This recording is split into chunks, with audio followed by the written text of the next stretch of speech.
मनमानी गिरफ्तारी व ध्वस्तीकरण पर सीजेआई चंद्रचूड़ ने अदालतों की अहमियत पर कही बड़ी बात। सीजेआई बोले, भारतीय न्यायपालिका का इतिहास आम लोगों के रोजाना के संघर्षों का इतिहास। चंद्रचूड़ ने तिरंगे को भारतीयों के संघर्ष और उनकी चेतना का प्रतीक बताया। सुप्रीम कोर्ट में अतिरिक्त कोर्ट रूम व अन्य सुविधाओं को बढ़ाया जाएगा।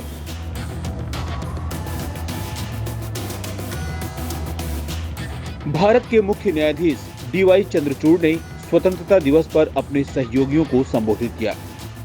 उन्होंने मनमानी गिरफ्तारी, ध्वस्तीकरण और गैर कानूनी तरीके से संपत्ति कुर्क करने के मुद्दे पर न्यायपालिका और न्यायाधीशों की भूमिका पर अपनी राय रखी।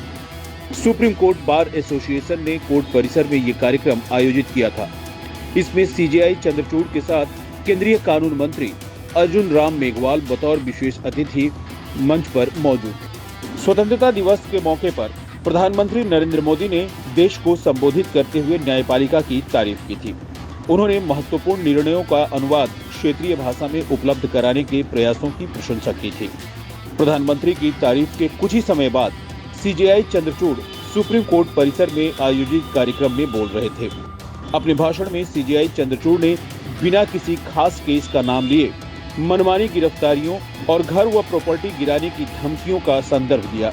उन्होंने कहा कि किसी मामले का नतीजा चाहे जो भी हो, सिस्टम की ताकत इसी में है कि वह न्याय सुनिश्चित कर सके। उन्होंने आगे कहा कि किसी व्यक्ति में यह विश्वास होना चाहिए कि अगर मनमाने ढंग से उसकी गिरफ्तारी होती है, विध्वंस की धमकी दी जाती है या गैरकानूनी तरीके से संपत्ति कुर्क की जाती है, तो सर्वोच्च न्यायालय के न्यायाधीशों से उसे दिलासा मिलेगा और उसकी बात सुनी जाएगी।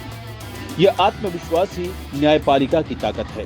सीजेआई ने कहा कि पिछले 76 सालों का इतिहास यही बताता है कि भारतीय न्यायपालिका का इतिहास आम लोगों के रोजाना के संघर्षों का इतिहास है। उन्होंने कहा कि मेरा मानना है कि न्यायपालिका की चुनौती न्याय मिलने की बाधाओं को खत्म करना है। यह सुनिश्चित करने के लिए हमें एक रोड मैप बनाना है कि न्यायपालिका समाज के अंतिम आदमी की पहुंच में आए और समावेशी बने। मुख्य न्यायाधीश चंद्रचूड़ ने संवैधानिक लोकतंत्र के विकास में मीडिया, नौकरशाही, राजनीतिक दलों एवं स्वयंसेवी संगठनों की भूमिका को भी महत्वपूर्ण बताया। उन्होंने कहा कि संवैधानिक भारत के संस्थापक नेताओं ने राष्ट्रीय प्राथमिकताएं तय की थी। उन्होंने सामाजिक व राजनीतिक विकास और आर्थिक बदलाव लाने के लिए एक सांस्थानिक तंत्र की कल्पना की थी।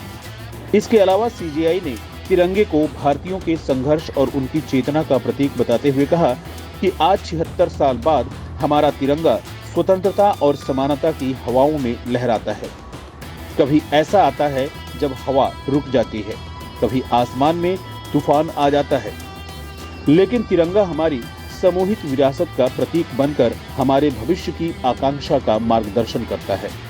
सीजेआई ने बताया कि न्यायिक बुनियादी ढांचे को जल्द से जल्द दुरुस्त करने के लिए सुप्रीम कोर्ट में अतिरिक्त कोर्ट रूम और अन्य सुविधाओं को बढ़ाया जाएगा। एक नई इमारत भी बनाने की योजना है। इससे न्याय प्रक्रिया को जल्द निपटाने और समय पर न्याय मुहैया कराने में सहायता मिलेगी।